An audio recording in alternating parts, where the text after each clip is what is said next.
Well, I watched Indiana Jones and the Dial of Destiny, and well, right off the bat, the positives in it is not as bad as I thought.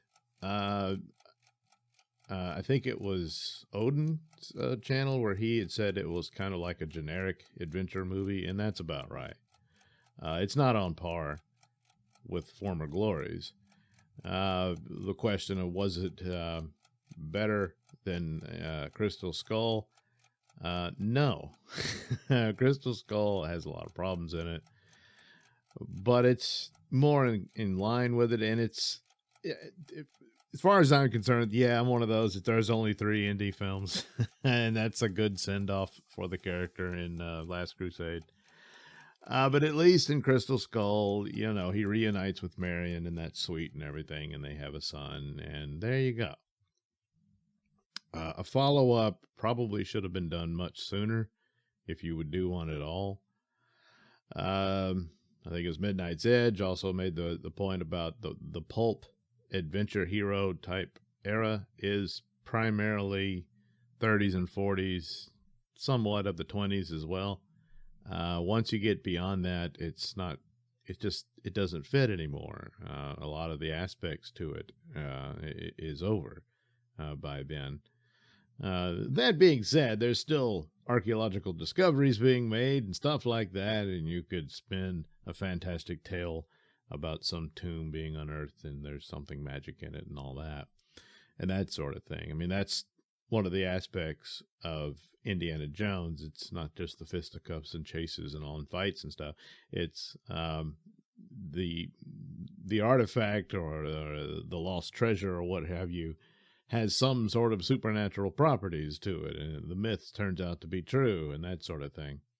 So Crystal Skull, it was seen as a departure from that because it involves UFOs and stuff, and Spielberg is big on that stuff, or lore, if you will.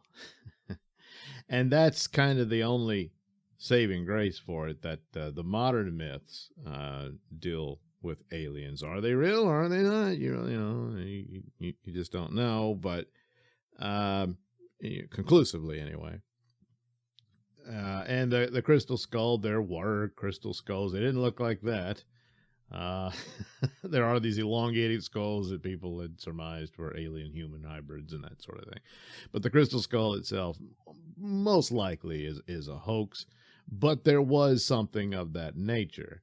And so, okay, aliens and all that is the fantastic nature that Indiana experiences in that adventure. Whereas previously it was all these relics of the past that were grounded in myths and that pertain to religion. And of course, a myth is not necessarily a false story, and sometimes it's exaggerated, or the legend or what have you. And as it gets handed down, it gets bigger and bigger than it was. That sort of thing is usually thought of here. But of course, if you take it on faith and the belief and everything, then then there may be some wiggle room there. But ultimately, yeah, the magic's real in that, if you will, the supernatural is real. And that's pretty much what happens with that. The Ark was real, and the Holy Grail was real, and the stones in Temple of Doom were, it was all real, and all this sort of stuff. But that was of the nature of discovering old ruins and looking into old secrets and stuff like that. Whereas Crystal Skull, somewhat linked to it, but still went off into the science fiction elements. And so the same approach was for this one, but instead of space and aliens and all that, this would involve time travel, which had been rumored quite a bit and was established long ago that there was some element to that. The only problem is how do you pronounce the dial itself, which is based on that ancient calculator device. It appears to be, for the most part. You would say, well, it's really advanced, and for it to have come from that time period, that's an astounding achievement, and it is. But there's no myths about it, charting time and seeking out natural forming time vortexes and portals and that sort of thing. There's none of that. It doesn't really hold up in the face of the other artifacts which had these backstories to them. So this one was just sort of thrown in there for this idea of time travel. And, but, you know, it's another departure. They do, and there's nothing, there was never called the Dial of Destiny, you know. The Spear of Destiny. Now that's an artifact that has a lore to it and everything. As far as the Holy Grail and the Spear of Destiny goes, I don't think there's nothing biblical about it. Yes, there was a cup that Jesus drank from on his Last Supper. Yes, there was a Roman soldier who stabbed him with a spear. But there's nothing biblical about, hey, better hold on to those relics because, oh, boy, are they powerful. Now, that came later, and it was attributed to it and that sort of thing.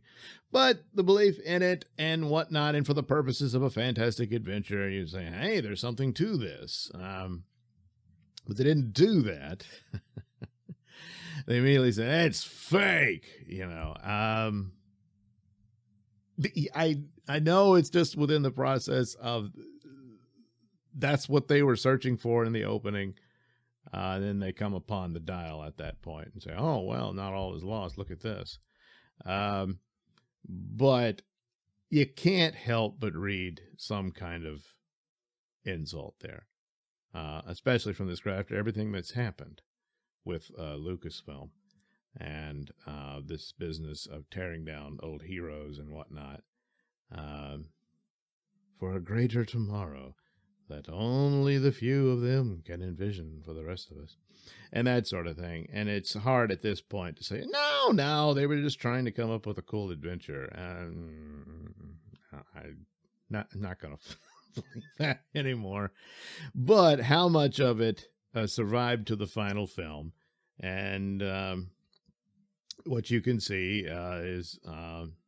old man Indy broken and depressed and they had the backstory for it. Well, his son has died in Vietnam, and their last meeting apparently didn't go well and that sort of thing. So he's all sad. His marriage has fallen apart over the remorse over this, which now these are things that are credible unto themselves, that these things do happen. When parents lose a child, they might break up and all that sort of thing. Vietnam, a lot of people lost people over there and that sort of thing.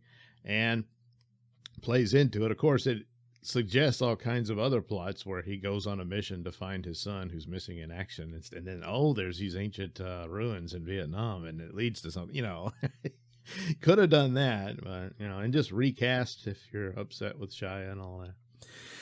Well, they didn't do it because they had a new hero to introduce. And, of course, Phoebe Waller-Bridge. Now, of the aspects of this, that by the time I get to see it, I'm already expecting the worst. She's quite the a-hole in it. She plays the same character every time I see her, even when she was a robot. It's the same arrogant character, the ball-busting feminist and all that type of stuff. And it's annoying, but in and of itself, that she's that personality wouldn't be so much a problem if there's growth there. Now there's, the point of where she starts to care about things other than herself and money, but they clearly established that's her goal in this. And by the end, she's saving Indy because he's giving up and all that stuff. Is she really the person who cares or not? I mean, this is rather sudden. There are moments where there was opportunities to reveal there's more to her, that this is all a front that she puts up to protect herself. There's a whole backstory about her father and what the dial and the obsession he had with it did to him, and he sort of lost his mind. Well, not sort of. He was losing his mind at the end. They do another flashback of showing that and all this sort of stuff. And that and they could have had it where the things she did in trying to get back to this dial and the two different pieces of it and all that got her in all kinds of trouble, and she is a bit reluctant to admit it, but she needs Indy's help, and so he does, and that sort of thing. They don't do that. She screws him over, screws him over, screws him over. And he's chasing her around. You're a bad girl and all this stuff, and then at the end, no, you can't stay here and die. You've got so much to live for and do, and all that sort of stuff. You didn't present her as the character who cared. They have a moment where he tells her about his son having died and all that. And there's like a moment there where she's like, oh, geez, yeah, oh boy. And in fact, they're talking about could it be time travel? And once again, Indy, I don't believe in that stuff. I mean, yeah, I've seen some stuff, but I don't believe it. Well, by now, you're going to start believing it and stuff, after what he's been through. But, they've done that in the other movies too, and I don't know. But anyway, there's this moment, there's the potential for her to have more of a revelation to why she is the way she is, that she developed this sort of thick skin to protect herself from, losing her father to madness and that sort of thing.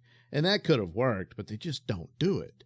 Not really. They toss it there, but they don't deliver, and she doesn't. She's playing the same character almost to the exact last minute. They outwit the villains, and she's laughing with her little sidekick and everything. This is right after one of Indy's friends just got murdered. He says, my friend just died. And she's like, oh, yeah, sorry. But, she's still like, oh, man, we're going to make some money now. And it's not like you could say, hey, maybe she really was because of her father. This is what she had serious, heartfelt interest in this and was carrying on his legacy in the pursuit of this artifact. No. First thing she does when she steals it from Indy from the museum, she auctions it off to the highest bidder, so there's really no way to just say, hey, the audience is supposed to catch the hint and realize that's what she's doing. It's not what she's doing. So the idea that, hey, this is someone to carry on the legacy, there's nothing in a send-off like that at the end, but I know there's all this argument between people, which is absurd. First of all, understand the definition of the word rumor. There's always multiple endings to move. Not always, but reshoots and alternate endings. Good God, that goes back decades. That became fodder for DVD and Blu-ray deleted scenes and stuff like that, I mean, you could go, there's tons of them that did this. And so the idea that this would have one or not, or what have you, yes. And then there's mentions of it from the cast. It's not just John Williams. Harrison seemed to mention that too. Karen Allen talking about the script and everything that she got. And what scenes did she shoot? Was this one the only one she shot? Okay, there it is. You can clearly see that with the CGI, sometimes it's really good, sometimes it's really bad, especially some of the action scenes, but that's just the nature of it, I suppose. And then there's, at the end, and you saw the behind-the-scenes photos that revealed that, hey, there's something involving Roman centurions and stuff where Phoebe and Harrison are doing that scene where he's saying, I'm done, I'm leaving, and it's on that beach or bank or what have you that they shot it. And yet, in the movie, some scenes, that's what it looks like. And in others, it looks like they had to green screen it. Now, why would you do that? Well, they needed to reshoot something. So there could be a couple of other endings, And on top of all of that, there's CGI in it, but the most expensive, I would imagine, would have to have been the opening sequence. And then perhaps some of the horse riding sequence that he does. That you see that in the trailer if you haven't seen the film. But even that doesn't add up to the amount of money tossed around that they're going to lose on this. Because they price themselves out of a potential profit. It's just they spent too much on it. And and like I said, it's not the worst thing I've ever seen. That again, I was more kind to The Flash as well. So there's a lot of stupid in there and terrible CGI. But it had its other problems with it, and that compounds this as well, where Lucasfilm is. We've seen this, what they did to Star Wars and poor Willow. one thing I gave to Willow is that little Willow got to have heroic moments, and Indiana Jones gets some heroic moments here as well. You know, because the template is the same, the broken man who's not really the great hero and that sort of thing. They don't quite go there, but it's, you know, he's seen as a joke and whatnot. The classroom scene where he's teaching is absurd for a man in his position. That's not how that works. When you're, especially at that age, and with all the background he would have, this would be a professor that you rarely get to hear a lecture from. And when you do, you're a serious student interested in this class. He wouldn't just be a run-of-the-mill teacher like that. In fact, most of the time it would be these undergraduate or graduate students, rather, teaching the course. And every now and then you say, hey, Dr. Jones is going to give us a talk about whatever, you know. Instead, oh, boy, he's all beaten down. Nobody knows who he is. And, oh, yeah, well. But it's all that so that he gets to the happy place at the end where it's a sweet reunion with him and Marion and all that. But it's all a part of the beatdown. And then again, how much worse was it supposed to be? You know, because again, I don't see the money that they're supposed to have spent on this film. So there's a bunch here that the puzzle doesn't fit. So that's the factor in place. So. But anyway, for what it is, for what they released, it's just not that great for the legacy of Indiana Jones, but, you know, seen far worse than this. And when it comes to the Lucasfilm heroes, yeah, that was the point. I'm sorry, I got a little distracted there. Willow and Indiana Jones got better treatment. Not by much, but they did get better treatment than Luke Skywalker. What they did to Luke Skywalker was an absolute desecration. And it was all very quick. And you have him there considering to murder his own nephew. You just can't come back from that. And just that constant template of the broken old man so that my new hero will look more impressive. And it's not going to work. It didn't then. It won't now. And I don't know what, it's, you know, there's supposed to be this D+ series, and that's everything's being canceled and paused and delayed and stuff because, well, they're in trouble for some mysterious reason. And so that's the deal. But as for Dial of Destiny, well, it was an unnecessary film. You really didn't need to do it. And it compounds the sadness. There are other factors against it. There's the state of Lucasfilm as it is and what it's done to its properties and the foolish management it's had. And so all of that eliminated, would this have done better? Probably. And in the end, I guess I just feel sorry for it. I mean, it was just sad, even though, you know, he gets his reunion with Marion, and that's nice. The opening was nice. And again, I don't see the money. But I don't know what becomes of it after this. If they say, hey, here's an asset. They probably should revisit that cartoon. If you look around on YouTube, there's that pitch test of a cartoon of Indiana Jones. It looks really good. That could have been cool. But there's only 3 Indiana Jones films. And that's probably for the best.